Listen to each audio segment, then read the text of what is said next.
Hello, fictional. Welcome to the What If Issei.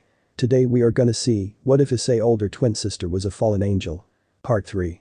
If you end up liking this video, please consider subscribe, so without further ado, let's get into the video. Kiyone was now in her bedroom with her helmet on going through various databases, trying to find information on Fried Selzen. Everyone else in her house had already gone to bed, so she decided to use the time to do a little intel gathering. After some searching, she finally found his file, which included his picture.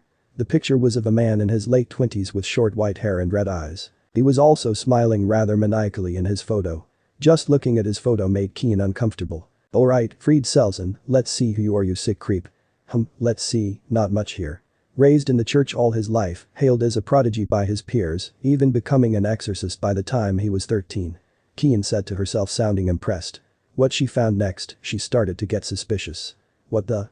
Most of the rest of the information on this guy is redacted, she said. All she could really find on him was that despite being a priest, he never believed in God and was only interested in killing demons and monsters.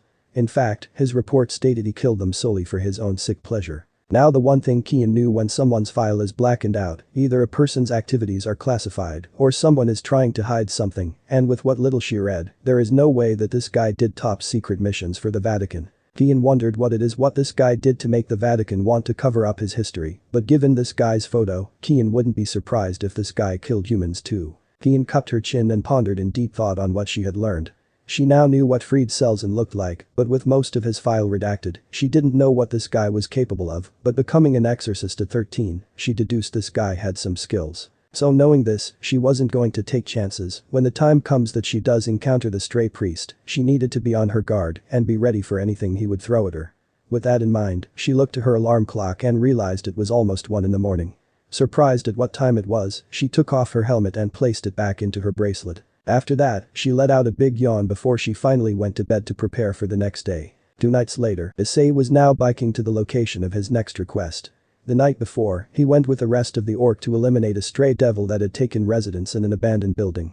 On that night, Issei got a first-hand look at what it means to be a devil. He had learned of the evil piece system, which was a set of chess pieces given to high-class devils to increase their ranks by reincarnating other beings into devils, and what chess piece each member of the club was.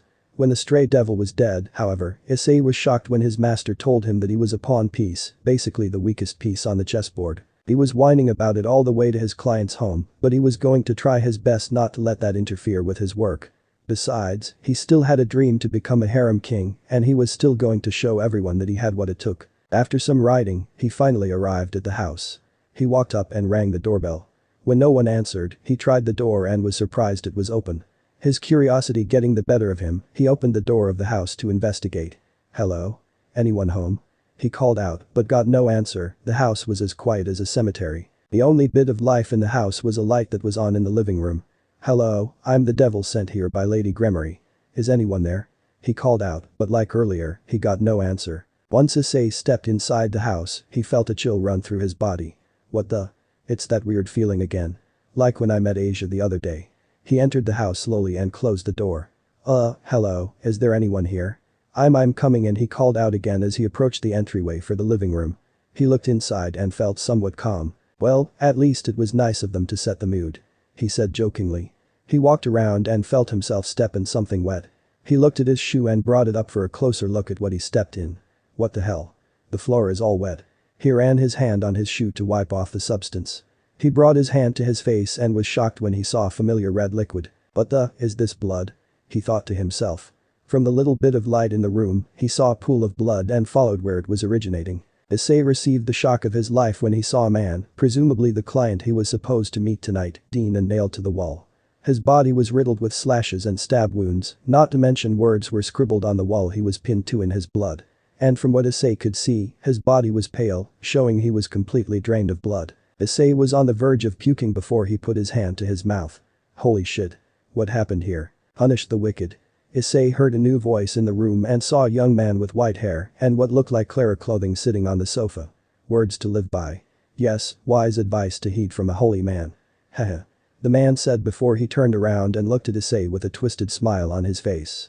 Issei was surprised to see the man before him. The man then got up and faced the younger Hyoudou, the twisted smile never vanishing from his face. Well, you just walked into the wrong house, my friend. Fried Selzen, humbly at your service. The man now known as Fried introduced himself with a bow. And you must be the scared little pea whose devil ass this holy priest is gonna exorcise tonight. A priest Issei exclaimed. Yep, I work for a certain devil purging organization you may have heard of. So, you're the one who did all this? Issei asked while pointing to the gruesome scene. Fried looked to be admiring his work. Well, summoning you was proof enough that he stopped being human. End of the line, sinner. So I had to chop him up into little tiny pieces. Putting down degenerate devils and the lost souls who would cry out to them is my job. He said before he reached into his jacket with both of his hands, pulling out a revolver and what looked like a lightsaber. Pushing the button in the device, a sword made of light appeared. Issei looked at the weapon in fright. He was reminded of when he ran into Donaseek at the park and remembered how much a light spear hurt him so much. Ah crap. That's a sword of light. So tell me devil, how would you like to die? Would you rather I slice you apart piece by piece or would you rather I fill you full of holes? I just can't decide how I'm gonna kill your ass. Fried asked before he started cackling maniacally.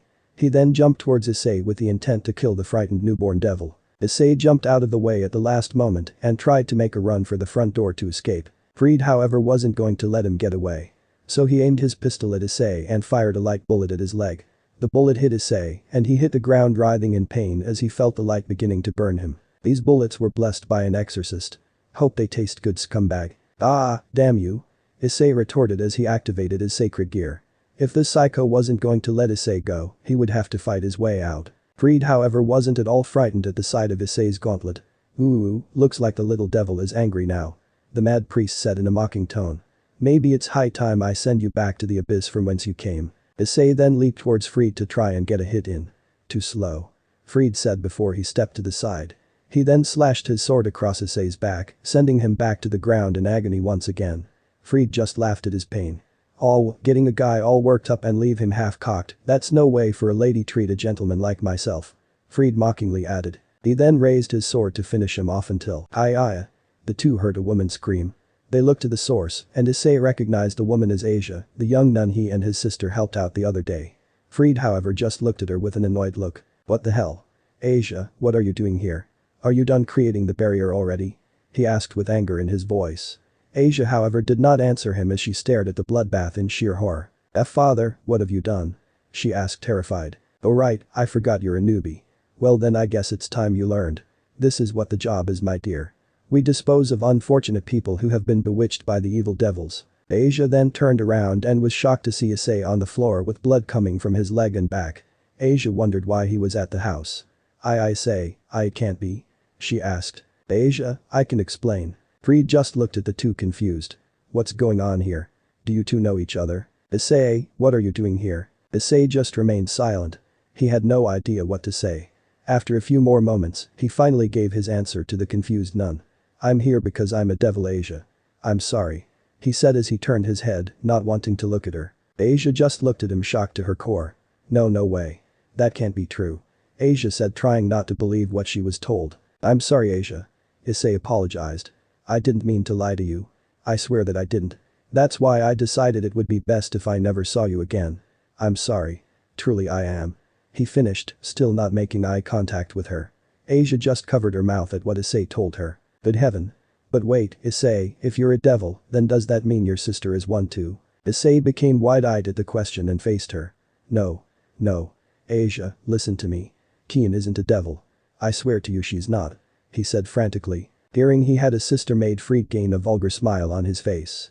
Oh, so you have a sister, huh? Well, maybe after I get through turning you into mincemeat, I think I'll look her up.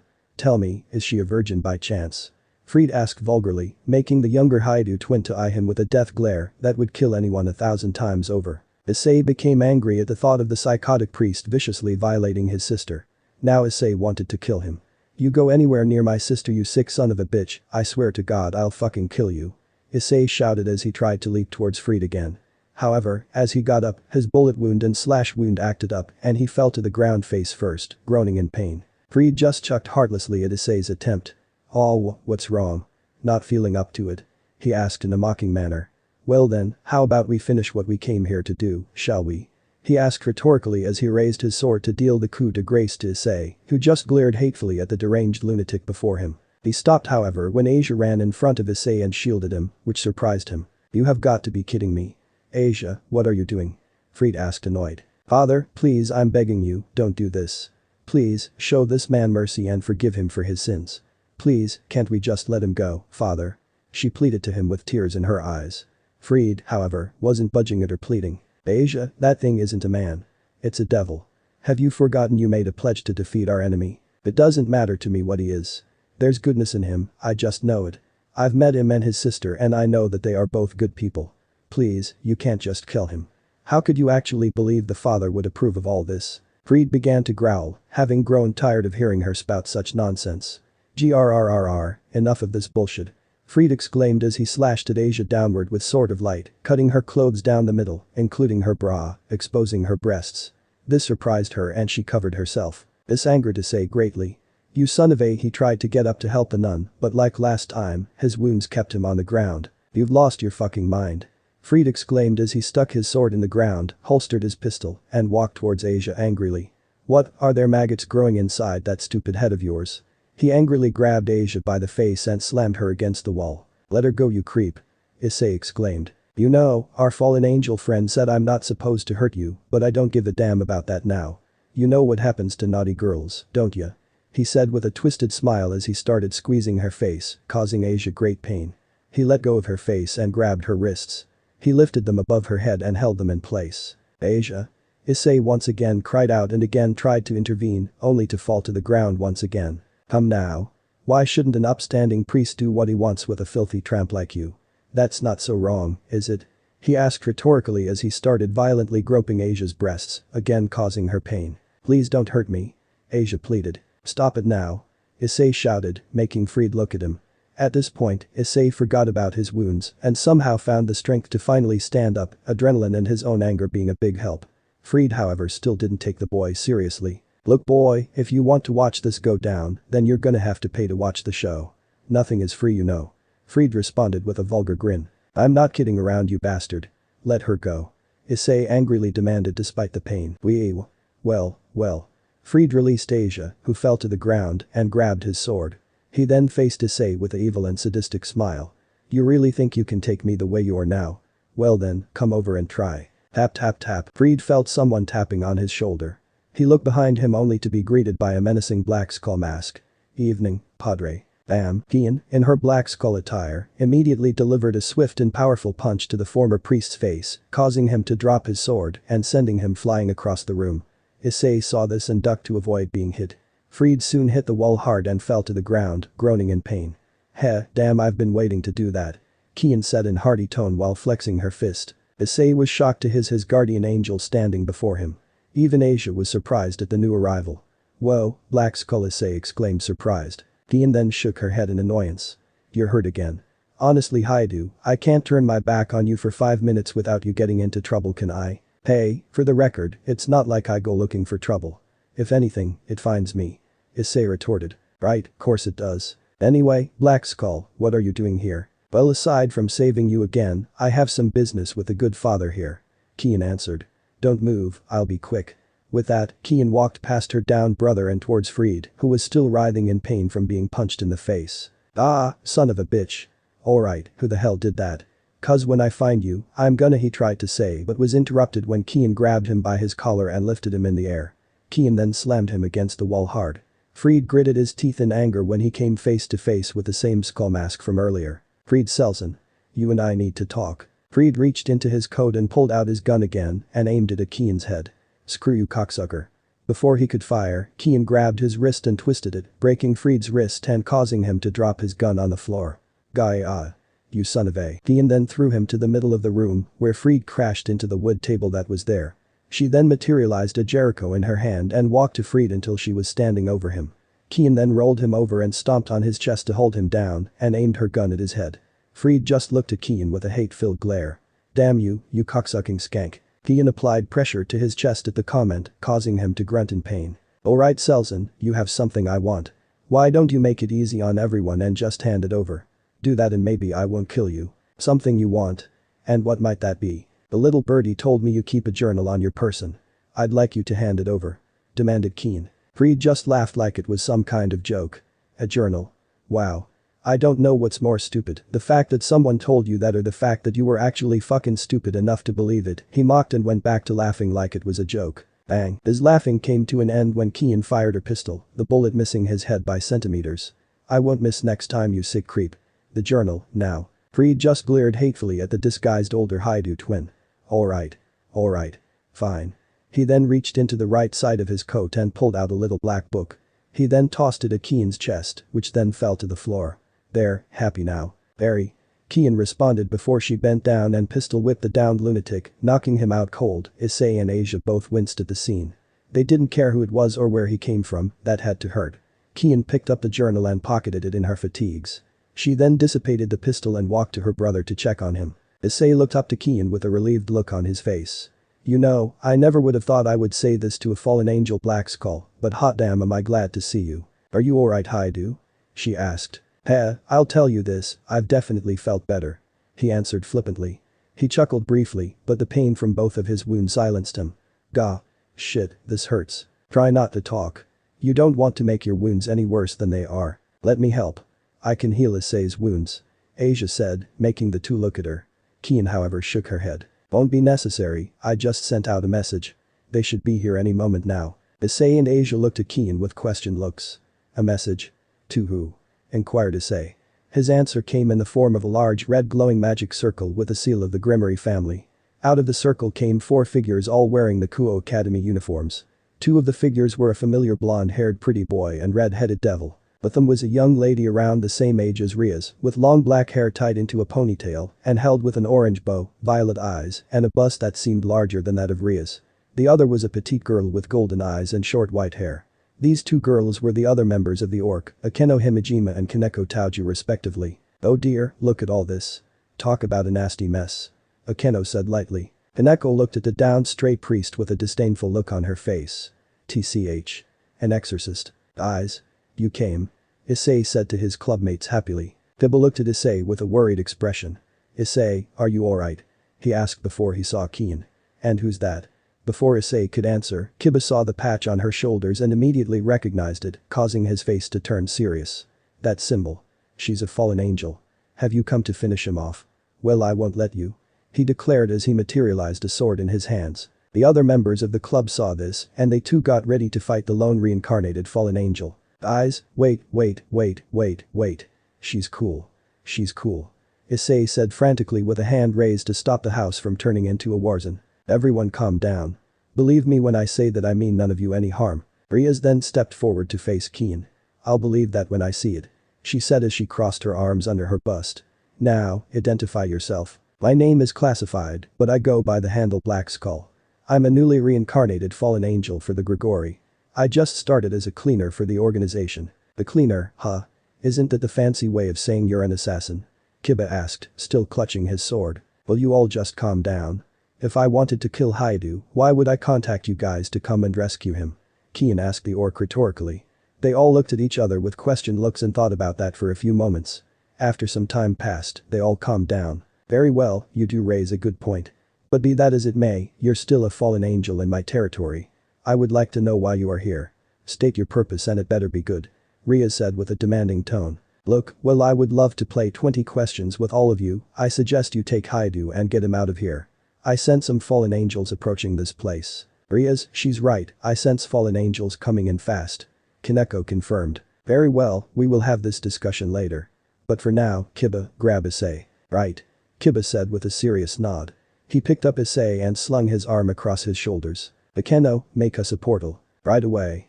Responded the orc vice president as she put up her hands and created a magic circle to teleport everyone out of the house. As Kiba helped carry Issei to the circle, Issei looked at Asia, who was still on the ground. Eyes, wait. What about Asia, we can't just leave her here. I'm sorry Issei, but only members of my household can use these circles. Said Riaz. But, Hyoudou? Issei looked at Black Skull. Don't worry about Argento, I'll get her out of here. Are you sure Black Skull? Have I given you any reason not to trust me yet? Kiyone asked with a smirk beneath her helmet. Issei looked at Kiyone with a look of surprise and remained silent for a few moments.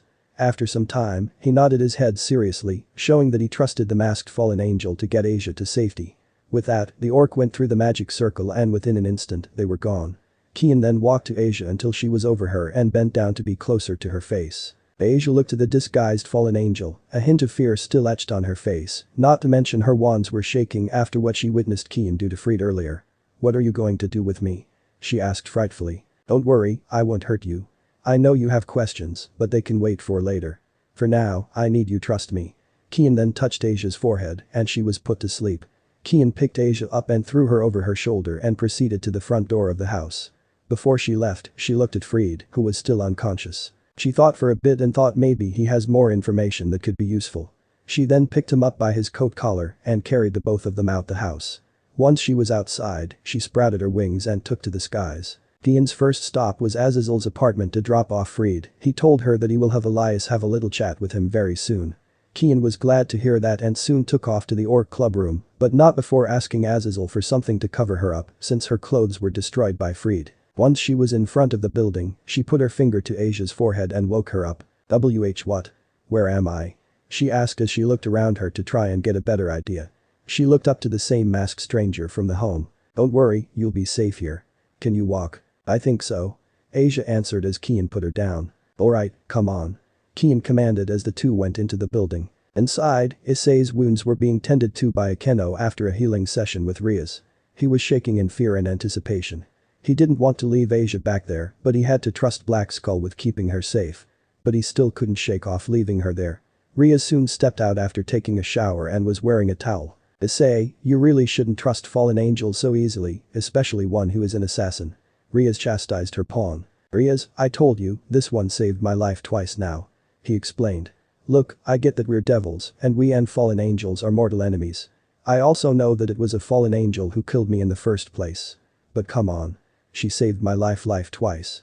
Tonight would have been a third if I hadn't activated my sacred gear the other night against that other fallen angel." Rias just crossed her arms under her bust and closed her eyes in annoyance.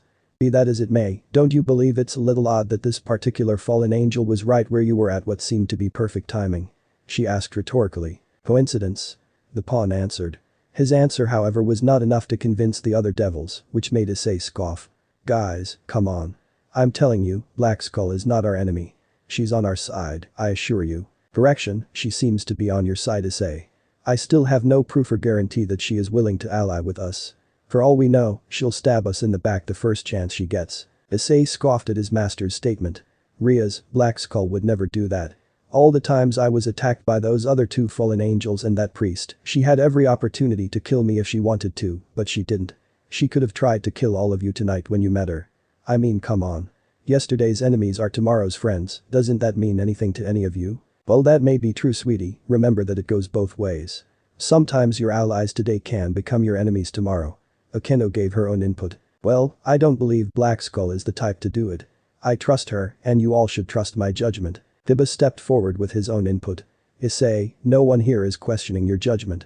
We just don't understand why you are so dead set on trusting this fallen angel.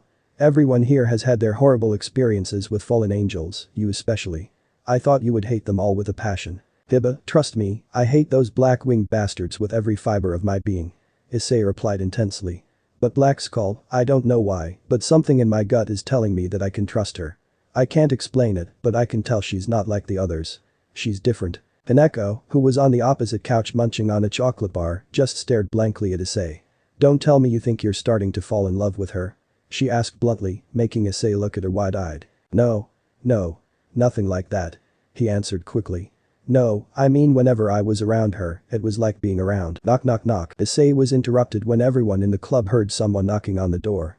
Everyone minus Issei readied themselves in case of an intruder. "Who is it?" asked Rias in a serious tone. Is Issei here?" Issei became shocked as he recognized the voice. "Asia." The door opened up to reveal Asia and Kiyone. Asia saw Issei and ran to him, and they embraced in a hug. "Oh, thank goodness, you're alright," Issei said with relief as Asia returned the hug gladly.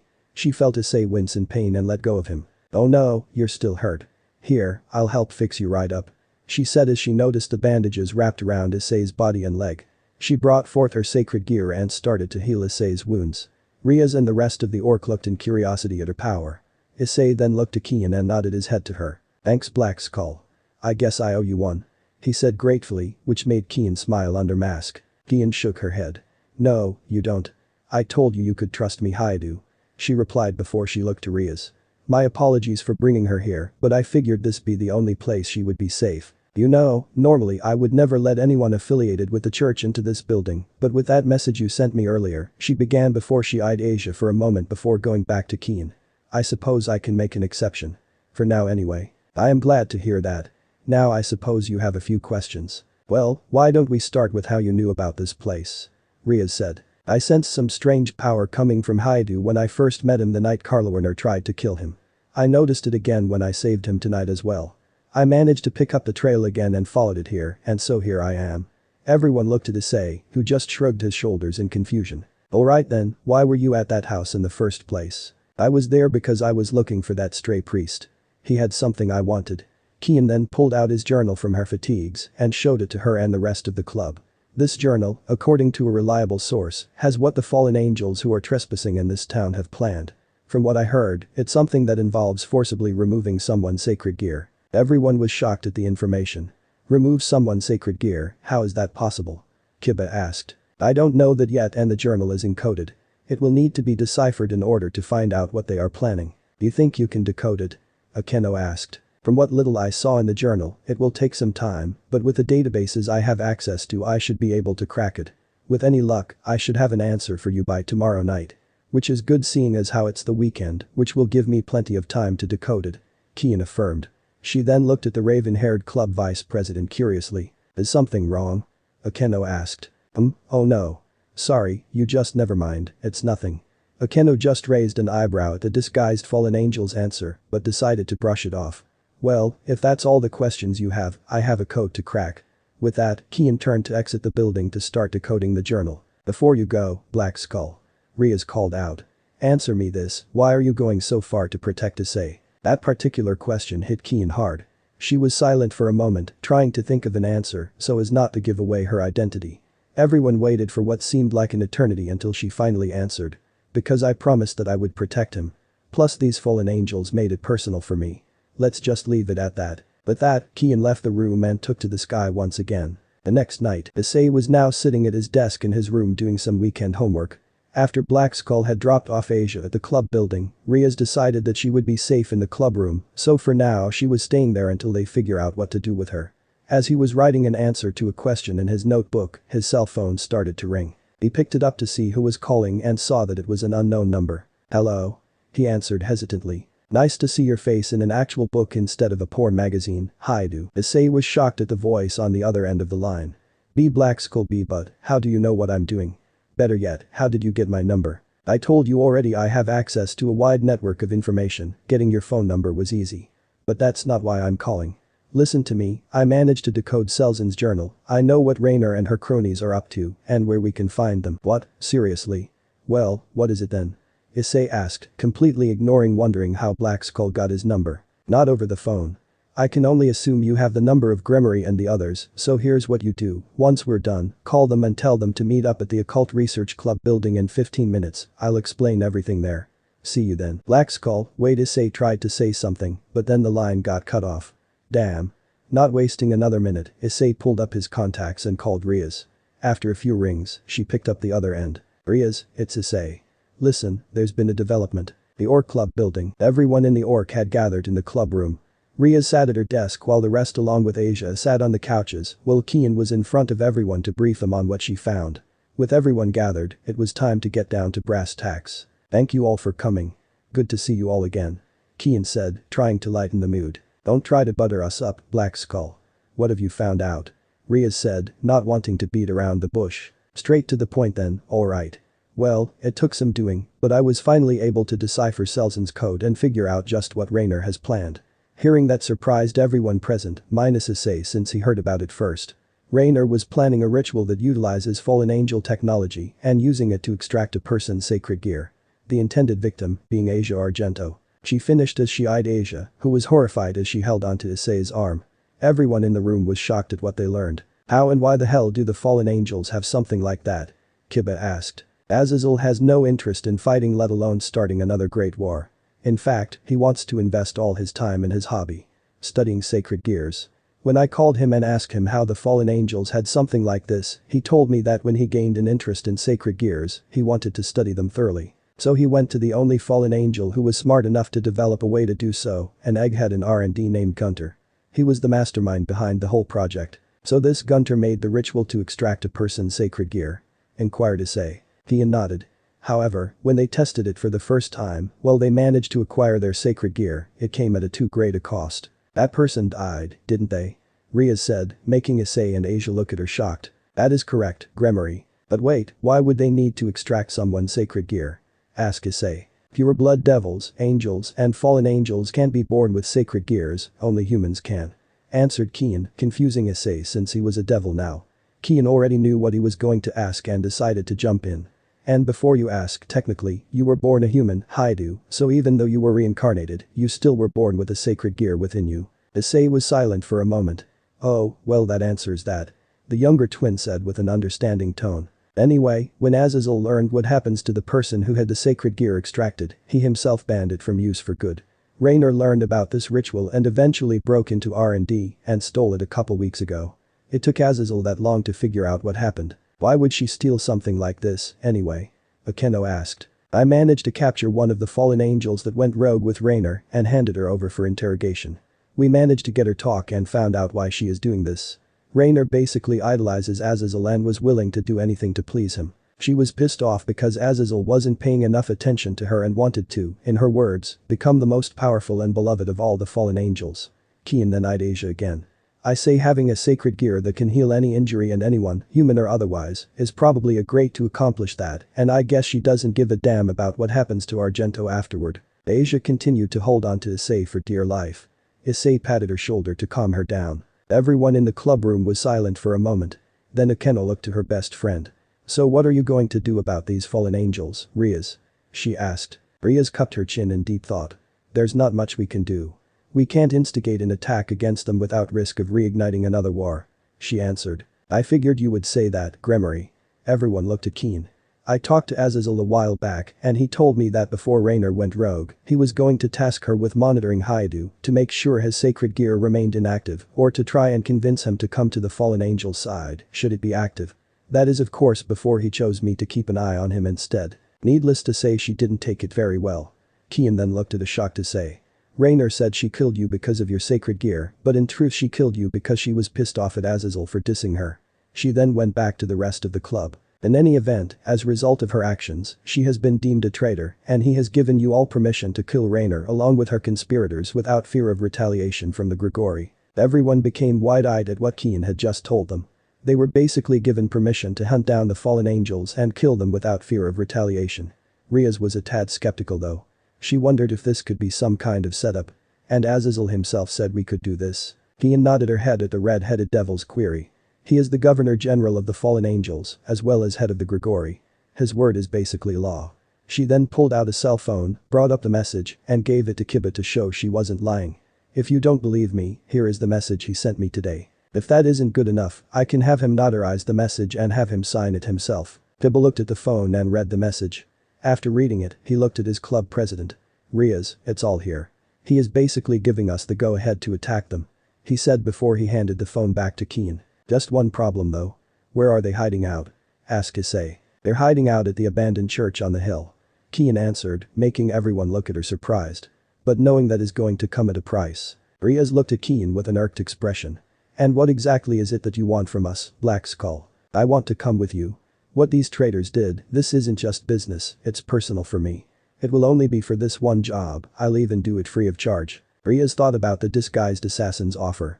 Very well, you can come. But, you will be under mine and Akeno's supervision the entire time you're with us.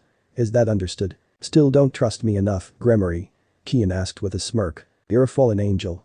And while you may have saved my servant's life, you still haven't gained my trust. Fair point. Very well, Gremory. I will abide by your terms. Just so you know, one toe out of line and Akeno here will flash fry you. Akeno chuckled sadistically as lightning started dancing around her fingers. Kiyone gulped at the threat. She certainly didn't want to be turned into a living light bulb. So she nodded her head in agreement. Riaz smirked before speaking again. Well then in that case she then got up from her chair and her face turned serious. Listen up. These fallen angels made the mistake of invading our territory, planning to kill an innocent and above that, had the nerve to try and harm one of my precious servants. She motioned to Issei, who was blushing. What they did is unforgivable and they must pay for it. Everyone, get ready for battle. We attack tonight. Right. Everyone shouted in unison. The abandoned church. Inside the abandoned church on the outskirts of town, the inside was a complete disaster. Pews were tossed all over the place, windows that weren't smashed were destroyed, the pulpit was smashed to bits, and there were holes in the wall where light spears were tossed. Standing near the steps going to the pulpit was Kiyone and Donaseek watching the one responsible for the church's destruction, Raynare. To say Raynare was angry would be an understatement. Not only had the stray priest and other rogue fallen angel in her employ had gone missing, but the young nun with the sacred gear was gone too. Her ticket to being the most powerful and beloved of all fallen angels was gone too. She was furious and venting her anger on everything in the church that wasn't nailed down. God fucking damn it. She roared as she picked up a pew across the room. It impacted the wall and shattered to pieces. Lady Raynare, you need to calm down. Kiyone said, trying to calm their leader down, but to no avail. Calm down, our golden meal ticket is gone along with middled, not to mention that dipshit psycho priest is now MIA, and you want me to calm the fuck down, Raynare shouted angrily. Look, we get you're angry, but losing your shit isn't going to help. Donaseek said, only for Raynare to grab her by the collar of his coat and glare at him angrily. 2 of our subordinates are missing, and the nun with twilight healing is gone too, Donaseek. Angry doesn't come close to how I'm feeling. Raynare said before she angrily tossed Donaseek to the floor. She then walked to a hidden door where the pulpit once stood and walked down the stairs to the basement. Donaseek propped himself up and brushed himself off. Damn it, how could things get any worse for us? Kiyone said. Careful there, Kiyone. Those are some infamous last words. Donaseek said. The Orc Club room. At the Orc Club room, everyone readied themselves for battle. Kiyone sat on one of the couches loading her pistol clips with light-infused bullets, which were violet in color, just like her light spears. Sitting across from her was Issei and Asia, who watched her load her pistols with intrigue. Neither of them never would have thought that light could be manipulated to be used as ammunition for firearms. Kiyone saw her brother and former nun staring, so she decided to break the silence. Something on your minds? Oh sorry. We didn't mean to stare. Issei responded. Yes, we apologize for staring. Asia responded. Curiosity isn't a crime. Kiyone said as she loaded the clip into her Jericho and holstered it behind her outfit. It's just I think it's pretty cool that you can summon guns. Issei said. This is actually my sacred gear. That's your sacred gear, Issei exclaimed in surprise. Technically it's an artificial sacred gear, but yes. Artificial sacred gear? Asia inquired. It means unlike your sacred gear or Hyoudu's, I wasn't born with it, mine was made. My boss Azazel made it for me the day I became a fallen angel. It's called Infinite Armory, it allows me to materialize any firearm from any time period. Any time period? Asia inquired. Kiyone focused and materialized an old flintlock pistol. Any time period. Kiyone answered, further surprising the two before she dissipated the pistol. Oh man, I bet you and my sister would hit it off immediately. Issei said. Do you think so? Kiyone asked as she loaded her next clip. Hell yeah, she's a total gun nut and if you sees what you can do, she'd go crazy. Hell, I wouldn't be surprised if she asked you to marry her.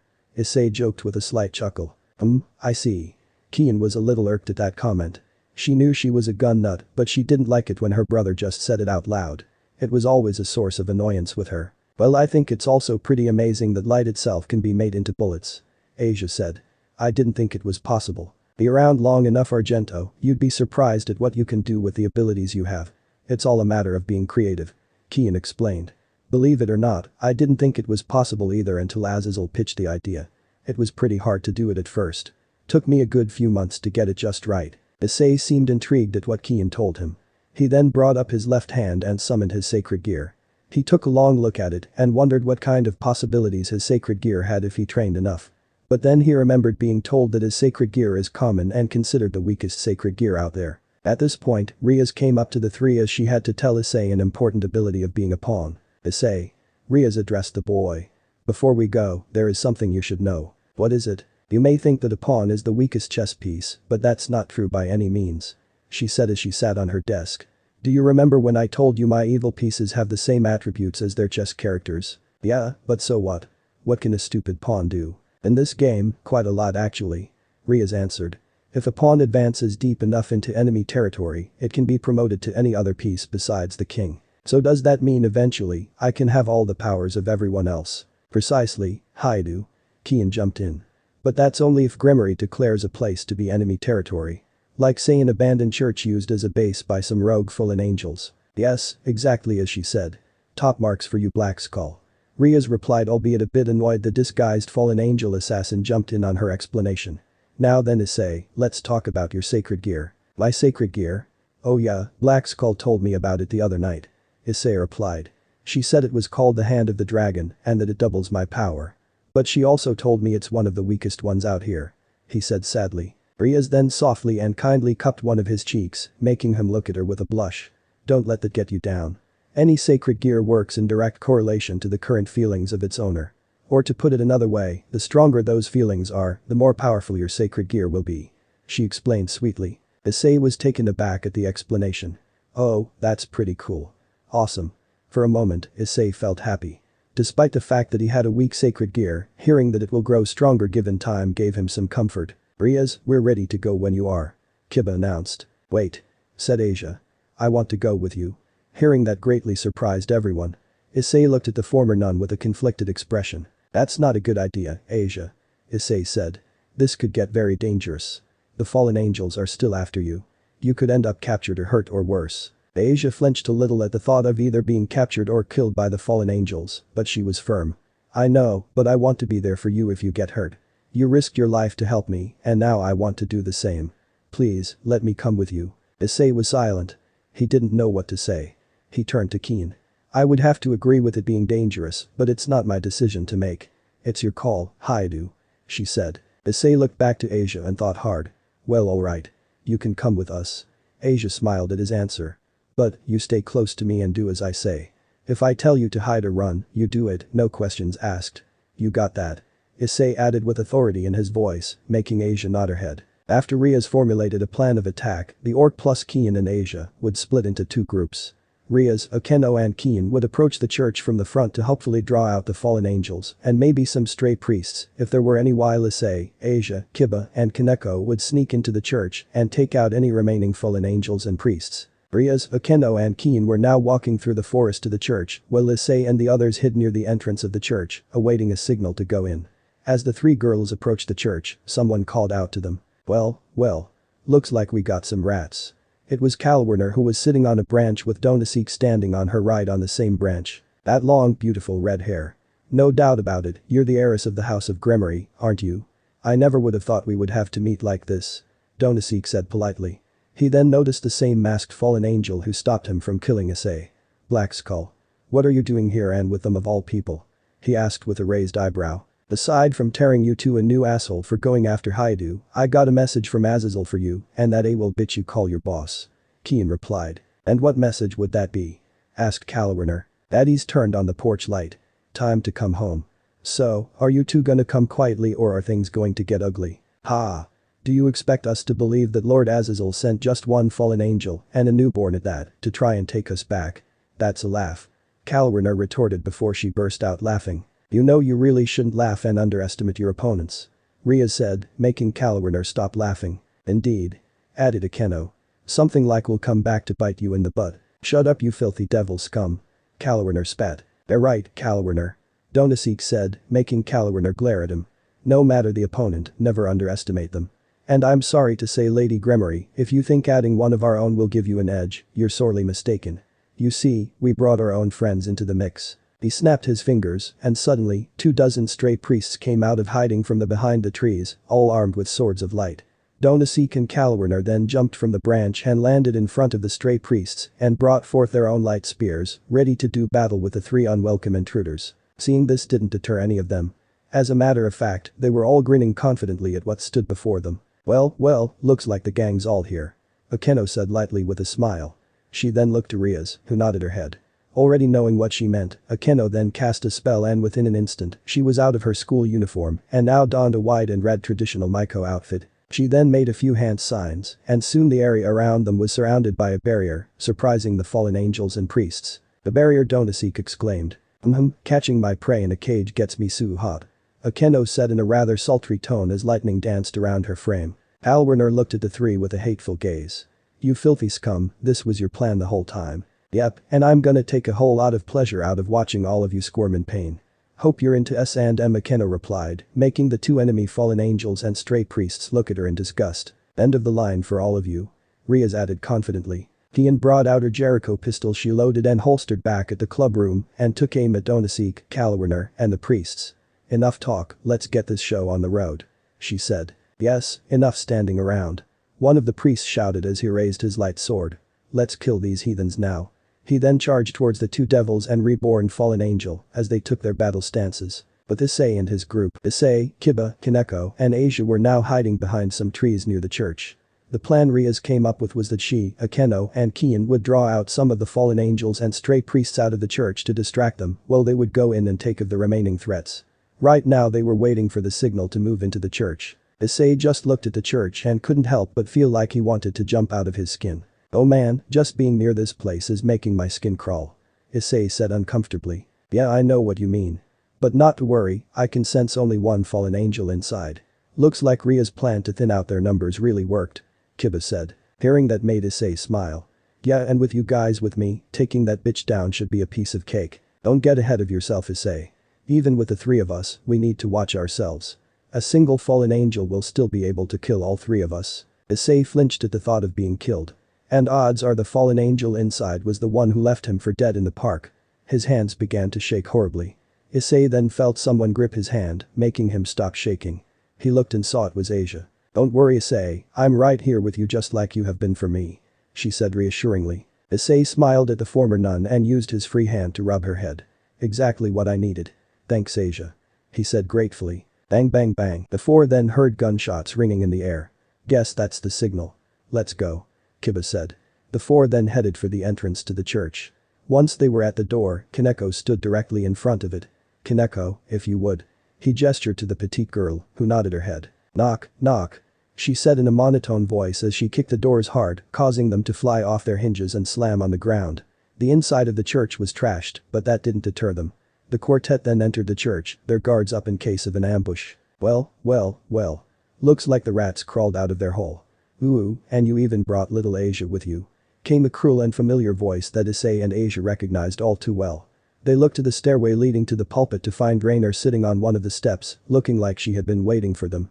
Issei shuddered out of fright while Asia hid behind Issei. Kiba and Kaneko got into battle stances. "Yuma," Issei addressed the fallen angel. Raynare just chuckled maliciously. "Yuma. You're still calling me that?" She continued to laugh. "Do you know why I called myself that?" she asked Issei, who shook his head. "Because Yuma means evening days. I thought it was fitting since I planned to kill you at sunset," she answered cruelly, making Issei glare angrily at her. "You bitch. I can't believe I ever wanted to be with you," Issei said angrily as he gritted his teeth. "Oh please. As if I couldn't tell you were a virgin at first glance. Certainly made my job easier. Pansies like you will believe anything if you think you'll get your pole greased. TCH. To think I actually liked you, her Yuma. Oh, sweetie, that was the point," Raynare said in her Yuma voice, further angering Issei. "I needed you to play superhero to my damsel in distress. You poor thing, you wanted so badly to believe it that you never even caught on. I just wish you could see the look on your face, it makes the torture of spending so much time with you worth it. Why? You had to have known it was pointless from the start, making me worry about our date. Why would you go so far?" Raynare just laughed cruelly at his query before reverting back to her real voice. "Oh, don't worry. That date was everything a girl like me could ask for. I was so bored the whole time, I couldn't wait to kill you." This shocked the devils in Asia greatly. "You're sick," Kaneko said. "But I bet you already know that," Kiba added. Raynare just scoffed at the Knights and Rook's comments. "Oh please, like I give a shit about what you think. Lady Raynare," Asia called out, making Raynare look at her. How could you be so cruel? It's bad enough you did such horrible things to Issei, but to think you also only took me in because you were planning to take this power I have, knowing that doing so would kill me," she said with tears in her eyes. Raynare then stood up from the stair. "Because my dear, it was necessary. No matter what I did, my superiors never noticed my accomplishments. When I heard about you and your sacred gear, I knew your power was a priceless gem and I had to make it mine. I had to betray my superiors to get the ritual to extract someone's sacred gear, but it would have been totally worth it. The power to heal any injury and ailment, not to mention heal anyone, I knew that having a power like that would put me on Lord Azazel's and Lord Shemhazai's radars. I would have become the most powerful and beloved of all the fallen angels," she declared with a grin, which soon soured into a frown. "But then, you and that newborn fallen brat came along and ruined everything," she shouted angrily. Issei raised an eyebrow as he thought what brat she was talking about. Newborn fallen brat. Could she be talking about Black Skull? Raynare then materialized a light spear, making the three devils ready themselves for a fight. I made the mistake of not making sure the job was finished when I stabbed you, a mistake I won't make again. She yelled maniacally as she flew straight at Issei. Back with Riaz and her group, Riaz and Akeno were currently engaging Kiyone and Donaseek, while Kiyone held off the stray priests. Kiyone was using a small amount of light energy in the bullets, so they were like rubber bullets. They wouldn't kill the priests, but they weren't going to tickle either. Killing was still new to her, so she didn't want to kill needlessly, and besides, there was only one person she came here to kill tonight. As one stray priest jumped in the air and brought his sword down to try and slash her, Kiyone jumped back to dodge the attack and fired a couple shots into his torso, making him fall to the ground in pain. Seeing their comrade fall, more priests charged toward the disguised assassin. But Kiyone was ready as she fired at the charging priests. Once she was out of ammo, she tossed her guns and quickly materialized a staff made of light and blocked the priests' light swords. She then pushed them back, making them fall to the ground. She materialized another Jericho, and utilizing the ammo clip dispenser on her legs, she loaded the weapon with non-lethal light bullets and fired at them while they were on the ground, immobilizing them. One priest thought he would get the jump on her by attacking her from behind. Kiyone's bud warned her of the incoming threat, and she responded by pointing her gun over shoulder, surprising the priest enough to stop him in his tracks. Without looking, Kiyone fired a bullet into his head, knocking him out cold. Seeing that made the rest of the priests in front of her stop dead in their tracks. Never before had they seen someone or something like the assassin who stood before them. They had received training to combat devils, and this person here was taking them all out and making them look like a bunch of amateurs. One priest angrily charged toward Kiyone again, but Kiyone used her light staff to sweep him off his feet. Once he was in the air, she brought her staff down on his midsection, slamming him to the ground hard and knocking him out. She looked at the remaining priests. Anyone else feeling lucky tonight? She goaded. The priests compassed themselves and readied themselves to try and take her down again. Kiyone wasn't at all worried as she dissipated her staff and materialized a riot shotgun for close-quarter combat. Alright then. While Kiyone dealt with the priests, Riaz and Akeno were engaged in a fight with Donaseek and Kiyone. The two threw their light spears, and the two combined to make a bigger light spear that hurled towards the two seniors. Akeno brought up a shield to deflect the attack. "You can't defend against our attacks forever," Kiyone arrogantly said. "We realize that, but we have no intention of defending forever." Riaz responded. "We're just gauging that kind of power you can dish out before we hit back," added Akeno. "An excellent strategy, but it will do you little good," Donaseek said. "Even if you have Black Skull with you, she's still just a newborn. We have years of experience on you. You and your underlings stand no chance against us. If you really think sending your other servants to try and take the church while you distracted us was going to work, shit, they know about them." Kiyone cursed to herself as she continued beating down any rogue priest who came her way. Riaz was surprised that they knew about Issei and the others assaulting the church, but kept a cool face. "So you know about my other servants being here?" The two fallen angels just shrugged at her question. "You must think we're some kind of stupid if you think we didn't sense their presence, Miss Gremory," Donaseek said. Kiyone laughed arrogantly, catching the two devils' attention. "I sense the power coming from those stoolies of yours, and I gotta say, you have very horrible taste in servants." The older fallen angel mocked. "Especially that little sleazy little weasel who thought Lady Raynare was gonna give him a happy ending. I bet she's already turned him into a shish kebab by now." She continued to laugh arrogantly. "If I were you, I wouldn't underestimate him or the rest of my servants," Riaz retorted, silencing Kiyone's laughter. "Huh, what do you mean?" Kiyone asked. Riaz put her hands on her hips and adopted a confident smile on her face. "Let's just say he's the most powerful pawn I've ever seen," she said. While this was going on, Kiyone had managed to dwindle down the numbers of the stray priests, and now only none were left standing. She had overheard the conversation between Riaz and the two rogue fallen angels. She was very angry that Kiyone had the nerve to not only mention her brother, but to make fun of him the way she did. Then she heard what Riaz said about him being the most powerful pawn. The most powerful pawn she has ever seen. Kiyone wondered to herself as she downed the last rogue priest. So there is something more to Issei's sacred gear than we thought. She then looked towards the church and couldn't help but worry for her brother. She took a look Riaz and Akeno and saw that they were busy with Donaseek and Kiyone. She then sprouted her wings and took off to the church to provide backup to her brother. "I'm coming for you, Issei. I almost lost you once, I'll be damned before I lose you again. Just hold on, I'll be there soon." Back in the church, Issei saw Raynare fly straight at him and Asia and immediately reacted. He grabbed Asia and jumped out of the way to the side of the church, taking cover behind one of the pillars. Kiba and Kaneko went on the offensive and tried to jump her, but Raynare saw them coming. Kiba tried to strike her with a sword, while Kaneko tried to deliver a powerful punch. But Raynare managed to block the attack with her spear in one hand and grabbed Kaneko's fist, surprising them greatly.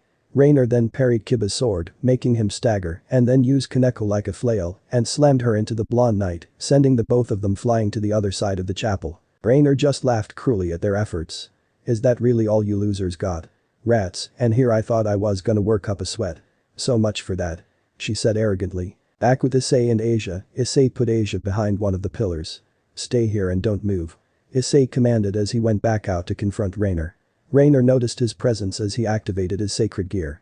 Seeing it made Raynare just laugh at him, but Issei was still angry at everything she said that he just tuned it out. Is that your sacred gear? She asked, genuinely surprised before she continued to laugh. Wow, coming up short as usual.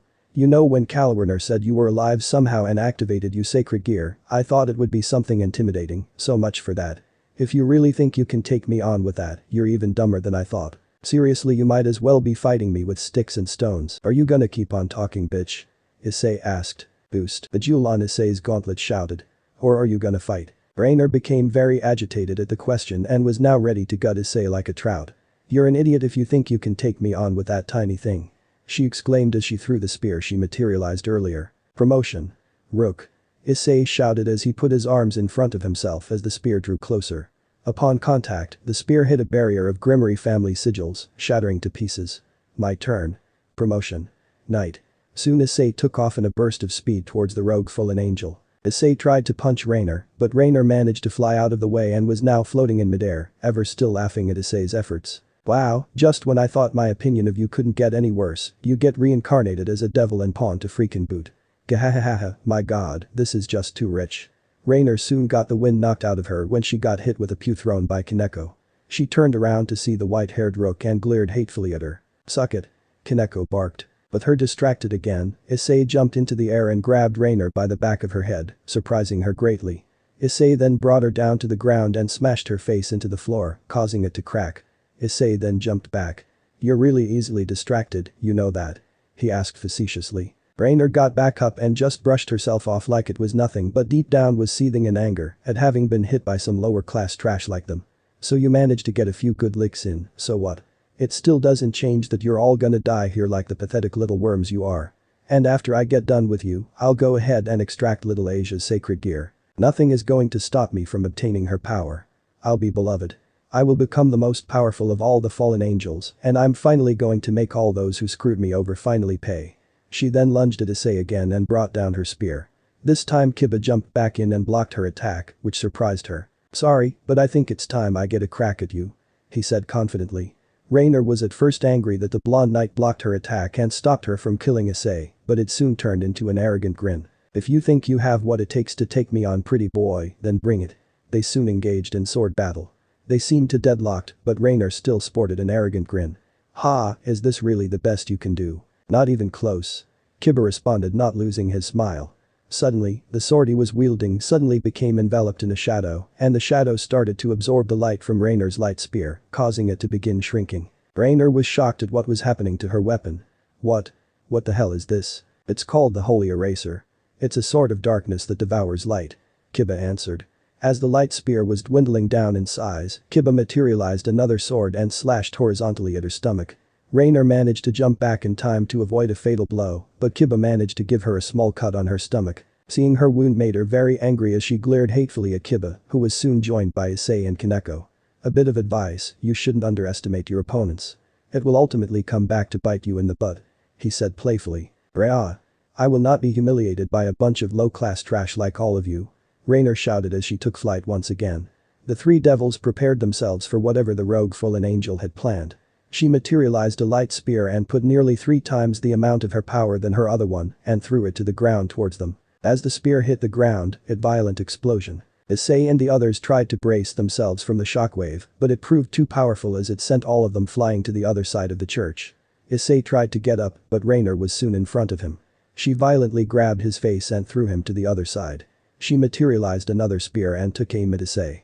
I said I was going to kill you worms, and I'll start with you. Raynare threw the spear towards the pervert who knew he wouldn't have enough time to promote to a rook or jump out of the way. Issei. Kiba shouted in horror. Time itself seemed to slow to a crawl as the spear got closer and closer to Issei. Suddenly, a form threw itself in front of him and took the attack meant for him. Issei looked to see the form and his eyes widened in absolute shock and horror, and he felt like his heart just stopped. Asia had thrown herself in front of Issei and took the attack. The spear ripped through her back, then went all the way through her chest, the tip barely close enough to touch Issei's face. "Acii," he shouted. The light spear soon disappeared, leaving a massive hole going from her back to her front. Blood burst everywhere, and Asia soon began to lose what little strength she was using to hold herself up and started to fall face first towards the ground. Issei managed to catch her before she did. "Asia. Asia." He called out to her. "Hey, stay with me. You're going to be alright. You hear me?" He pleaded as he grabbed and held her hand tightly. Asia just looked at him and soon coughed up blood, some of it landing on Issei's face. Issei just ignored it as he continued to try and comfort her. I know it wasn't a very long time, but I'm so blessed to have made a friend like you," she said weakly. "Don't talk like that. It isn't over, okay? We're going to be friends for a lot longer than this. You, me, and Kiyone," Issei said desperately with tears in his eyes. "Once you get better, the three of us will go out for some karaoke. Or maybe we'll teach you how to bowl. Hell, I'll even introduce you to my buddies Mitsuda and Motohama. Kiyone may have no love for them, and yes, they may come off as a couple of pervs because of it, but they're really great guys once you get to know them, and I'm sure they are gonna love you." Asia's eyes began to tear from all the wonderful things Issei had said. "I wish it could be different. It would have been great to have been born and raised in this country. To be able to go to yours and your sister's school. You still can," Issei affirmed. "And school would be a lot more fun with you around. I especially know that Kiyone would love to have you around." Asia then cupped Issei's cheek. Issei could see the light slowly leaving Asia's eyes, but was surprised that she still managed to smile despite her wound. Asia knew her time was coming to an end, so with the little strength she had left, she said one final thing him. "I never wanted to make you cry, Issei. I'm so sorry to you and your sister." Her hand fell from Issei's face and fell to the ground. She then closed her eyes, and just like that, she was dead, causing Issei to once again become wide-eyed in horror. He swore he would protect Asia no matter what, and she died right in front of him. He had failed. "No. No. No," he shouted at the top of his lungs. "Why? Why? Why did you do this to her? Answer me, God. Why? Why her? She was a healer, god damn it. So why? Why did she have to be the one to die?" Issei continued to cry over the former nun's corpse, completely ignoring that her blood was staining his uniform. All she wanted was to make friends. "She had one in me and Kiyone and would have made so many more. Is that it? Is this my fault? Are you punishing her for being friends with a devil? Is that it, God? Give her back. Give her back, you selfish bastard." Kiba and Kanoko looked on with pity at the scene before them. They may have been devils and Asia a former member of the church, but they would never wish any harm to befall the innocent. Raynare just chuckled heartlessly at the scene before her. "Well, isn't that a damn shame?" Issei heard her and became very enraged but still held onto Asia's body.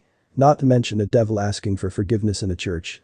"Boy, what a twisted sense of humor, don't you agree?" she said callously. Suddenly, Issei's eyes began to glow a bright green, and his pupils became slitted, like a reptile's for a brief moment before returning to normal. Raynare may not know this, but unbeknownst to her, she had just awakened something inside Issei that he kept dormant for a long time now. Back with Ria's group around the same time, Onisik and Raynare continued their assault on the king and queen, but Akeno managed to keep up their defenses, despite the last attack knocked her back a foot or two. It doesn't matter what that moron's abilities are, he doesn't stand a chance against Lady Raynare. Onisik proclaimed as he made another light spear. Rias just stared angrily at the two. Raynare laughed in agreement at her companion's statement. "You know, Lady Raynare shared the details of her little fling with that nutless wonder. And I gotta say, I never heard of a more pitiful excuse of a man. Ha, what a joke." She further mocked as she created her own light spear. The two rogue fallen angels threw their spears at Rias, who still stood by and looked as if she was waiting for something. "Look out." Akeno shouted to her king.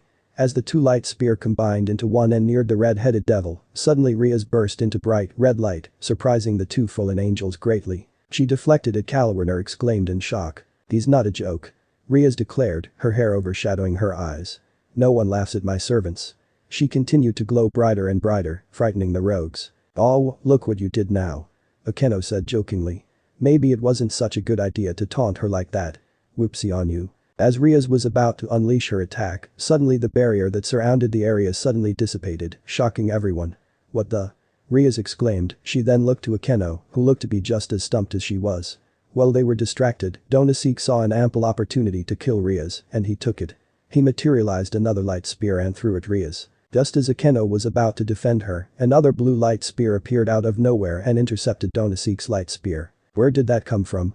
Donaseek said out loud. Attacking someone when their back is turned. I knew you stooped to a whole new low when you sided with that traitor whore Raynare, but I didn't think you'd stoop this low, Donaseek. A voice said as the one who it belonged to emerged from the forest, a voice Donaseek knew all too well. Just hearing it made a deathly chill run down his spine as he stared in horror of one of the figures who emerged from the forest. Riaz and Akeno were even surprised to see two strangers suddenly appearing out of nowhere. Elias and Samandriel came walking out of the forest and into the clearing. Elias had a look that he was mad enough to chew nails, while Samandriel walked with his hands behind his head and walked beside his companion casually. Elias. Donaseek said, pride and terror present in his voice, and he was right to be afraid. Ever since their time in the Grigori, Elias was Donaseek's superior, both in terms of rank and skill. Not to mention Elias is Donaseek's older brother. When Elias became the head of the Grigori's interrogation and torture division and saw firsthand the interrogation tactics he used on a person who needed to be interrogated, the last thing he wanted was to be on the receiving end. Donaseek thought that if he joined up with Raynare, he would be powerful enough to be able to stand up to his brother, but as of right now the plan has completely fallen apart. His brother now stood before them, and he has every reason to be afraid of him. Oh dear, we are in trouble. Samandriel said with a grin. He then looked up to Kiyone. Hey there, Kiyone. Long time, no see. He greeted the other fallen angel casually. Kiyone and Samandriel once had a fling once upon a time. After she revealed her true character, Samandriel cut off all contact with her, and he was right too. Kiyone just brushed off the assassin's greeting. Samandriel, you got a lot of nerve showing your face to me. I thought we had a good thing going on. So did I, Samandriel said, shrugging his shoulders. But when I found out the kind of evil, conceited, manipulative bitch you were, I thought it'd be best if we saw other people. Know what I mean? Kiyone just glared angrily at the red-headed fallen angel. Elias continued to stare at his brother angrily. Donaseek thought very carefully about what to say. He knew if he said the wrong thing, his brother would skewer him before he took his next breath. Elias. It's good to see you again, big brother. Donaseek tried to lighten the tension. Had I known that you were in town, I would have. Shut up, Elias said in a dark tone. A tone that made Donaseek flinch in fear. Or I'll kill right here and now. He finished while narrowing his eyes for emphasis. Yes. Forgive me, brother. Donaseek said. Riaz and Akeno saw in amazement that the confident fallen angel that was giving them trouble earlier was reduced to a scared little child. Regardless, these two strangers, whom Riaz deduced were fallen angels given their association with Donaseek and Kiyone, were not only trespassing in her territory, but were impeding in her business. Excuse me. She said, trying to get their attention, but Elias's gaze never left his younger brother. I don't know who you two are, but this is my territory and my business. I would like to know. You shut up too, Miss Gremory. Elias said in the same tone without looking at her. This is now a matter between my brother and I, please stay out of this. Riaz was appalled at the man's actions. He not only acknowledged her appearance, but he had the nerve to tell her to shut up. How dare you? Know your place, fallen angel. She demanded as she stepped towards Elias. Elias moved one of his eyes and gave Riaz a stare that made Riaz stop dead in her tracks and look as if she was staring into the face of death itself. I said shut up and stay out of this. He demanded to the Gremory heiress, who looked as if she should do what she was told, otherwise she might be on the receiving end of a light spear. I'd listen to him if I were you, Miss Gremory. Samandriel jumped in. Elias here doesn't like to repeat himself, and he doesn't take too kindly to those who make him do it. Not to mention he gets real mean and nasty when you piss him off. So don't piss him off. Word to the wise. He said in a whisper, even doing a whisper gesture. Enough of this chatter. Said the interrogator. Donaseek at the call of his name, Donaseek straightened up as if a drill sergeant called him. Come down here, now. He demanded with extreme authority. Ha! Piss off, Elias. Kiyone sneered. You may be the head of the Grigori's interrogation and torture division, but we aren't afraid of you anymore. Right, Donaseek?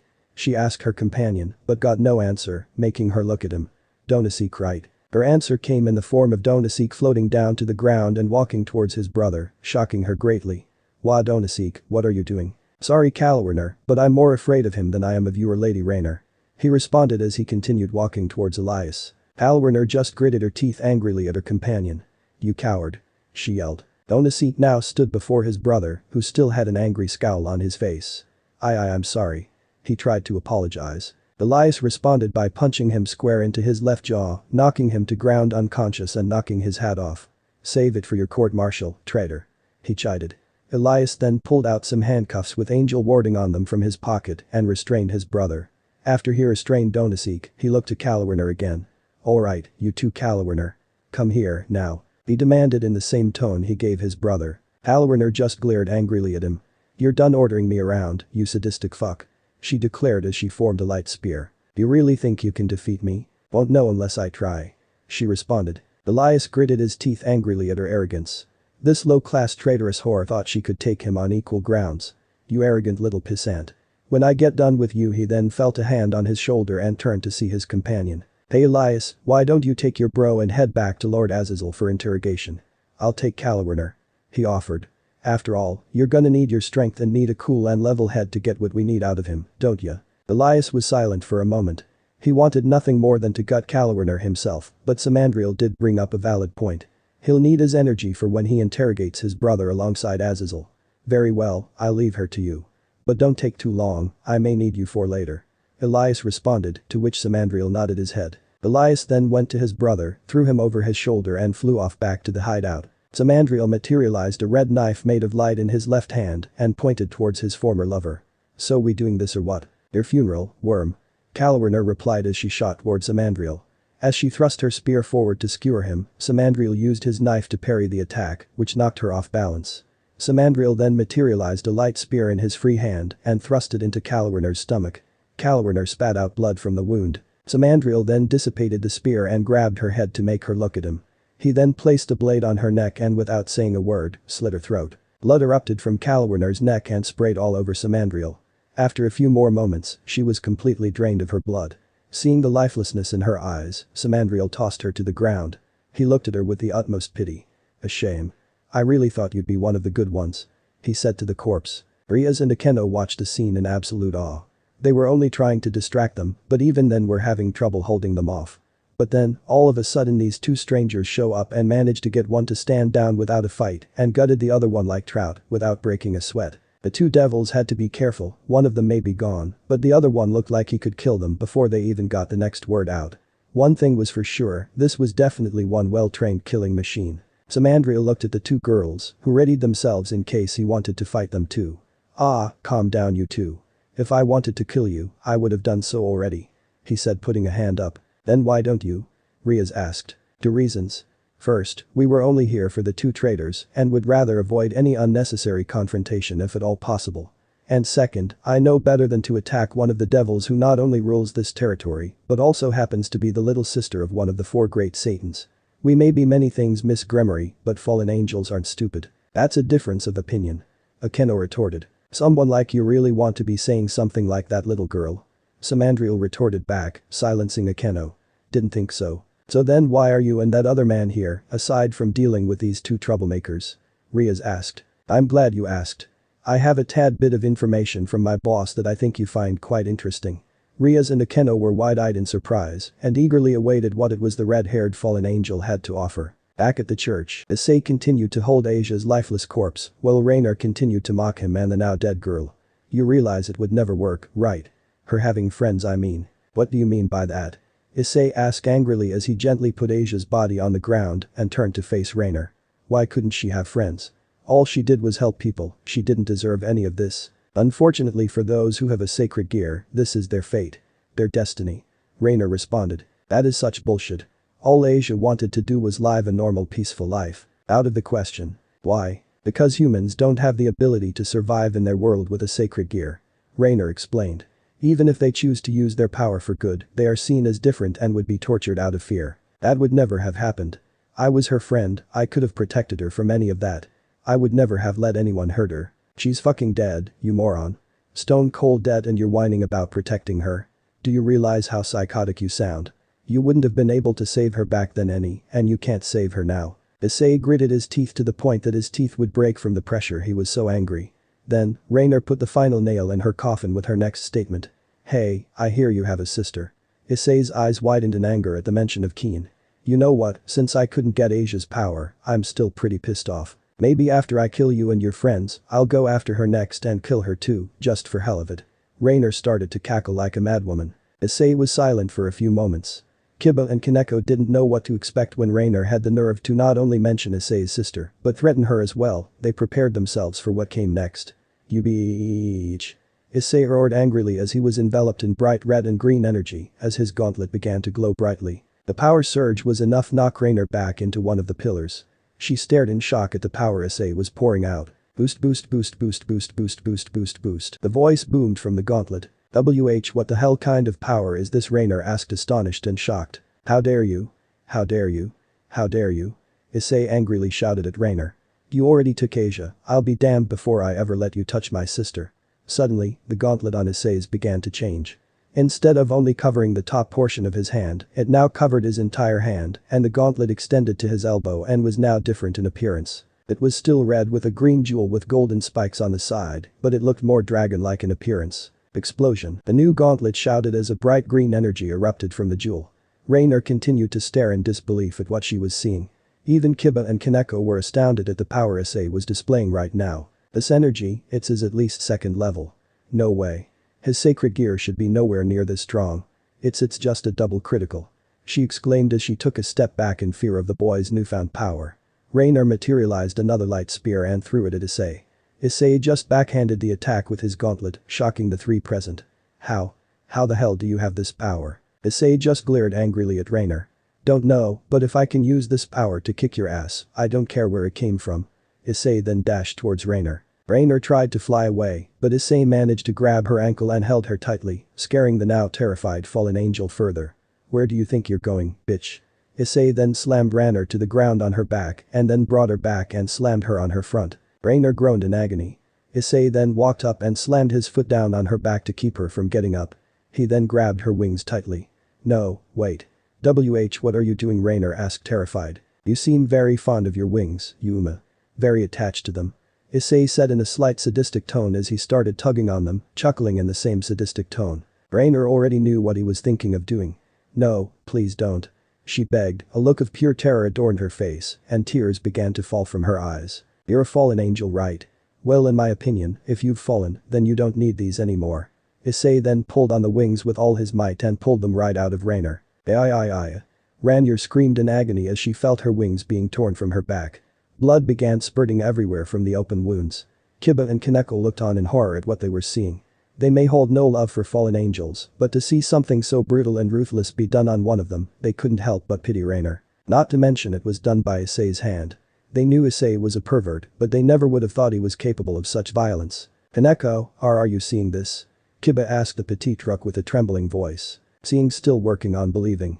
Kaneko replied. I knew of his perverted nature, but I never would have thought he was capable of such brutality. With her wings torn from her, Issei then threw the wings to the side. Raynare turned and looked angrily at him. You bastard. You tore off my wings. Raynare cursed. Oh, believe me. Issei then grabbed Raynare violently by her face and lifted her in the air.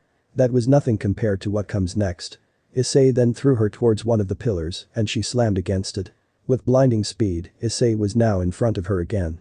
He then grabbed her head again and started bashing it against the pillar. After a few bashes, Issei then started punching her in the face over and over again, so much so that he got some of her blood on his uniform, combined with Asia's blood. He then grabbed and lifted her by the shoulders and started kneeing her in the stomach. After a few strikes to her gut, Raynare ejected the contents of her stomach, which spilled out on the floor. Having had enough, he threw her to the other side of the church. Raynare's once beautiful face was now a battered and bloody mess. She spat out blood and spit combined with any bile left in her mouth. She was suffering, but Issei didn't give a damn. After everything she did and put him through, not to mention what she threatened to do to Kiyone, he was far from done. He walked over to her and turned her around. With his right hand, he grasped Raynare's neck and started to choke her violently. He lifted her into the air again so she was face to face with him. As Raynare was choking from being strangled, she could see the anger and fury in Issei's eyes. She wanted to fight back, but with the beating Issei dished out, not to mention the blood she was losing from the wound on her back, as well as her other injuries, she couldn't do a thing. She was powerless, which was fine with Issei. Please, mercy. She tried to beg. Mercy? Issei questioned angrily as his gauntlet began to glow bright red. To a lying, murdering bitch like you? Never. He then cocked his left hand back, causing Raynare to become wide-eyed in fear. Eat this, you shitty fallen angel. Issei drove his fist home right into Raynare's face, knocking out some of her teeth and causing her to fly through the air and crash right through a window. That was for Asia. Issei said as he panted heavily. Whatever power and adrenaline he was feeling during the beating was gone now, and he was spent. He nearly fell to the ground if it wasn't for Kiba catching him. Whoa, whoa, whoa, whoa, I got you. The blonde knight said as Kaneko joined him. Thanks, pretty boy. Issei said jokingly with a sigh of gratitude. Gotta say, that was some beating you dished out. I never thought you were capable of something like that. Where did all that come from anyway? Kiba asked. Issei scratched the back of his head as he thought. Honestly, I have no idea. She threatened Kiyone, and I felt like something just burst out of me, and I just lost it. Honestly, the last time I felt that way was when I was a kid. Issei answered. Well, whatever that was, I thought that was pretty brutal. Kaneko said flatly, but then her face adopted a small smile. I think I'm starting to like you. Issei just chuckled at the petite rook's comment. Issei. Rias and Akeno suddenly ran into the church. They wanted to try and help the others any way they could, since their talk with Samandriel took longer than usual. But from the looks of things, they didn't need any. Are you all alright? She asked worriedly. Yep, nothing to worry about. Issei said with a thumbs up with his left hand, which calmed Rias down. Rias noticed Issei's sacred gear and was immediately surprised. Issei, is that your sacred gear? She asked. Yeah, pretty cool huh? Issei answered. He then looked and just noticed they were short one person. Hey Rias, where's Black Skull? We don't know. Akeno answered. We were dealing with the two fallen angels and rogue priests and she just rang. Kiyone interrupted as she now stood at the entrance to the church holding the heavily beaten Raynare by her hair. Kiyone was approaching the church and she was about to jump in guns blazing to save her brother. She then heard a noise from the side of the church and went to find Raynare beaten to shit and unable to fight back. She apprehended the rogue fallen angel and it was at that moment that she saw Rias and Akeno go into the church. She then walked into the church dragging the fallen angel. Am I correct to assume you were the one who ripped her wings off and then beat this bitch to a pulp, Hyoudou? Issei just nodded his head, making Kiyone chuckle in amusement. Wow, she looks like she went a few rounds with a grizzly bear. Color me impressed. Here you go, figured you want to have a few words with her Miss Gremory. Kiyone then tossed Raynare towards the red-haired devil. Oh I do and some with you for disappearing on us, but we'll get to that later. Rias said to Kiyone then walked to Raynare. Hello, you must be Raynare. Lovely entrance. Though I gotta say, you look like you've seen better days. She said sarcastically. Raynare groaned and spat out more blood as she used what little strength to look up to see who was addressing her. Hello, I am Rias Gremory, also known as the next head of the House of Gremory. She introduced herself with a smile. Raynare was shocked to be in the presence of such a person. Wah Gremory, you gotta be kidding me. It's wonderful to meet you. Too bad we don't have time to chat. And also she then took out a few fallen angel feathers and presented them to Raynare, who was even more frightened. Your friends won't be coming to save you. One was taken away and the other had her throat slit. Rias said, shocking Raynare further. What? How? By who? A couple more of your allies, though I don't think they consider you their ally after what you've done, and honestly, I don't blame them. I believe their names were Elias and Samandriel. Answered Rias. Raynare became wide-eyed at the names. What? The head of the Grigori's interrogation and torture corps along with its top assassin they're here too. The rest of the orc were surprised that more fallen angels were in Kuo town. Kiyone however already knew that Samandriel and Elias were going to be here since she informed them of the situation before heading to the church, but she won't tell anyone that. Indeed. Looks like tonight just wasn't your night, was it? Raynare gritted her teeth in anger and was about to lunge at Rias, but was stopped when Kiyone slammed her boot on her back, stopping her. Make a move and I'll snap you in half right here and now bitch. Kiyone said.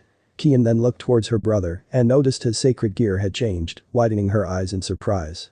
Hyoudou, your sacred gear. Issei looked at his hand and brought it up to show her. Yeah, it changed. I don't know how or what but I got angry then it freaked out and turned into this. Why, is this good? He inquired. If that is what I think it is, then yes, it's a very good thing. Kiyone answered. Huh? She's right Issei. It's called a red dragon. Certainly explains a lot actually. Rias added, making Issei raise an eyebrow. She then looked to Raynare. Did you see this Raynare? You weren't defeated by a twice critical sacred gear after all. No need to feel too embarrassed. What? The one Issei uses automatically doubles its owner's power every 10 seconds, allowing him to transcend both God and Satan at will. Rias said. If I read correctly, it's called the boosted gear. And on top of being the strongest level of the Red Dragon Emperor, it's also one of the 13 varieties of longinus. Kiyone finished. Issei looked at his gauntlet in awe. Never had he known that he housed such a powerful tool deep within himself. I knew there was something more to your sacred gear, but I never expected this. So the sacred tool with the ability to destroy God is in the hands of a child Raynare thought angrily. She thought of Issei as nothing but a loser and now she finds out he has the power to kill God himself. Although the one drawback is that it requires a decent amount of time to start due to its immense power. The only reason he was able to beat you was because you let your guard down. If only you learned that lesson earlier. Riaz added. Issei please. Everyone, mostly Issei, was shocked when Raynare transformed back into Yuma Mono, albeit her face was still bloodied from the beatdown. I'm sorry, I know I said some horrible things to you, but I didn't have a choice. I had to fulfill my role as a fallen angel. She tried to explain herself. Issei was shocked, but he was also angry that she had the nerve to turn back into the girl he fretted over, making sure they had the perfect first date, only to turn around and kill him, and mock him too. Kiyone, who was just as pissed, slammed her boot down harder on Raynare. Kiyone glared angrily at Raynare from beneath her mask. You fucking bitch. You think that by turning into her again, he's just gonna jump in and save you? Kiyone materialized another Jericho pistol and was about to shoot Raynare in the head. Wait. Issei shouted. Everyone was shocked that Issei stopped her eventual execution, but even more shocked when he walked towards Raynare. Soon a glimmer of hope filled her eyes. Issei, tell me, if I didn't care about you, would I still have this? She presented the wristband he bought her on their date. It reminds me of you. Raynare said with a sweet voice. Issei just looked at her with a calm look, even though his blood was boiling on the inside.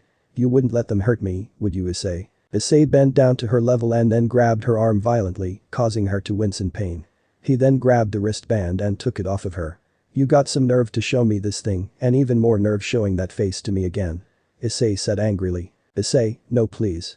I love you, please don't kill me. She begged. Issei gently cupped her chin, making her look him in the face. No, no, no. I'm not gonna kill you, Yuma.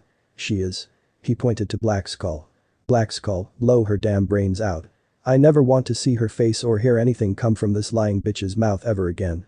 He said coldly as he stood back up and turned around. With pleasure. Kiyone grabbed a handful of Raynare's hair and sat her up. Shu then put her gun to the back of Raynare's head. Wait. If you do this, Lord Azazel will never forgive you, any of you. He will hunt you all down and kill you all for killing his subordinates.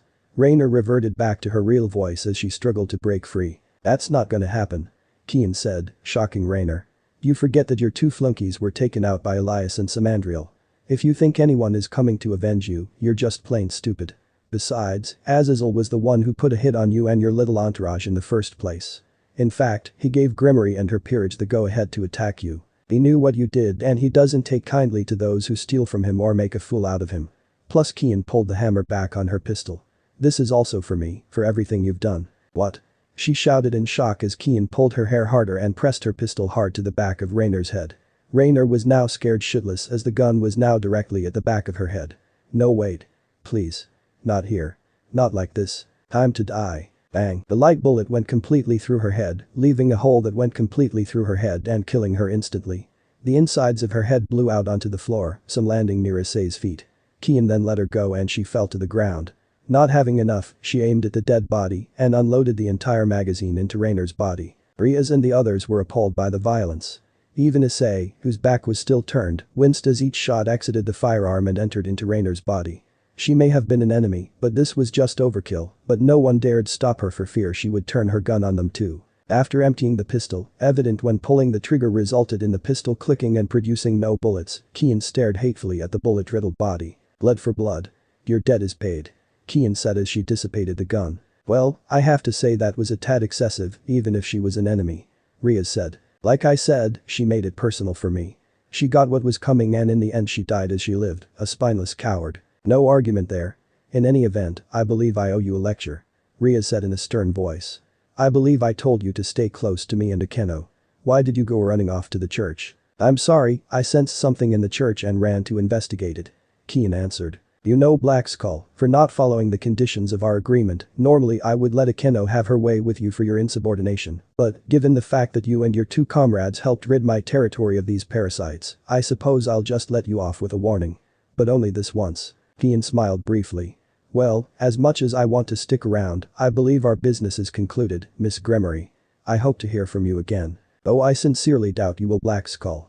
And if we're being honest, I hope we never meet again. Race answered. Kiyone just chuckled lightly at her statement. I admire your honesty. It is such a rarity these days no matter who or what you are. Even if you're a devil. Kiyone replied and bowed her head. Regardless, it was a pleasure doing business with you. Good night, Miss Grimory. Kiyone then sprouted her wings and was about to fly out. Black Skull, wait. Issei called out, stopping Kiyone and making her look at him. I just wanted to say well, thank you. For everything you did over the last few days. I guess I owe you one. Kiyone smiled warmly at her brother's gratitude and shook her head. No, you don't. With that, Kiyone took off through the window Issei had destroyed after punching Raynare through it. After the whole thing, Issei was still anguishing over Asia being killed and not being able to protect her. Rias then told him that she could bring Asia back to life as one of her servants, just as she did for him. When Asia was resurrected as Ria's new bishop, Issei was more than happy that she was brought back to life, and Rias even made him Asia's protector, a task he more than happily accepted. Issei swore to Asia that he would never let anyone hurt her again and that he would protect her with his life no matter what. Monday morning, the Hyoudou twins were now walking to school together as they normally do. Kiyone was still going over the events of last night and couldn't help but feel at ease. She managed to kill Raynare and avenge her brother's murder, and now she finds out that Issei is the newest wielder of the boosted gear. When she told Azazel about the new development, he was beside himself, saying things like doing all sorts of tests on Issei to find out more about it. That of course came crashing down when Kiyone threatened to emasculate him if he touched her brother. Azazel promised he wouldn't, but Kiyone said he will let him meet Issei from time to time on the condition that Azazel would become Issei's client in terms of making a contract. Azazel happily accepted the terms and couldn't wait to meet him. Kiyone knew Azazel would be excited to meet Issei, she just hopes that he wouldn't go with using him as a lab rat. Of course when Kiyone threatened to cut his balls off, she wasn't saying that to keep him under control. If Azazel did anything to her brother, he knew she would follow through on her threat. While Kiyone was thinking of all this, she looked to her brother and noticed he too looked to be deep in thought. "A penny for your thoughts, Issei?" she asked, getting his attention. Oh, sorry Kiyone. I was just thinking about something good that will be happening soon," Issei answered. "Oh, and what would that be, dare I ask?" "Relax, it's nothing perverted. It's actually some good news." "What good news?" Kiyone asked, sounding curious. "Do you remember Asia Argento? The blonde nun we met in the park the other day?" The older Hyoudou twin inquired, to which Issei nodded his head in confirmation. "What about her?" "Well, it turns out she's going to be coming to school with us soon," Issei said with a mile-wide grin on his face. "Really?" Kiyone exclaimed in surprise. "How'd that happen?" "As it turns out, Ria's father is high up on the school board, so he managed to get her papers pushed through no problem." Kiyone just smirked at that comment. "That seems like a gross abuse of power, don't you think?" "Who cares, it worked," Issei retorted. "True. Well, I think it's awesome. I rather like Asia." "Yeah, me too. And I think going here will be great for her," Issei said. "Hey Issei." Kiyone. The twins looked forward to see a pair of familiar-looking perverts as the two joined them. Issei was happy to see his friends, but Kiyone just looked at them with disgust. "Hey, what's up guys?" Issei greeted his friends. "Mitsuda, Motohama." Kiyone greeted them with an annoyed tone. "Oh, still don't like us Kiyone?" Mitsuda asked as he tried to put a hand on her shoulder. Kiyone grabbed his wrist and applied pressure to it, causing him pain. "Mitsuda, didn't I tell you what would happen if you put your hand on me again?" she asked as a visage of the Grim Reaper appeared behind her, scaring the perverted trio. "Ah. Sorry, my bad, I forgot. I swear," the lolicon said in a panic. "Well, I'm glad you remembered," Kiyone said with a menacing smile as she let go of Mitsuda's wrist. "Now why don't we get ourselves to class before we're all late?" "Yep, good idea," Mitsuda said. "Yeah, wouldn't want President Sauna to give us a lecture," Motohama added. Issei couldn't help but smirk at his friend's fear, but he had to admit he himself was afraid at how Kiyone told Mitsuda what she would do to him. Without skipping a beat, the four continued their trek to school. Across the street, Azazel was sitting at a cafe watching his protege interact with the three boys and couldn't help but smirk. "Ah Kiyone, just as cold as ever," he said to himself. He took a sip of his coffee and looked at the liquid in the cup with a thoughtful expression. "Still though, to think your brother is the new wielder of the boosted gear. I wonder will you still be able to protect him or will he end up being the one to protect you?" He then smiled again and chuckled lightly. "Things around here are starting to get very interesting," he said as he took a drink from his cup. End of the here. So that's it for today's video guys. Before you go, just like the video and share it with your friends. Bye.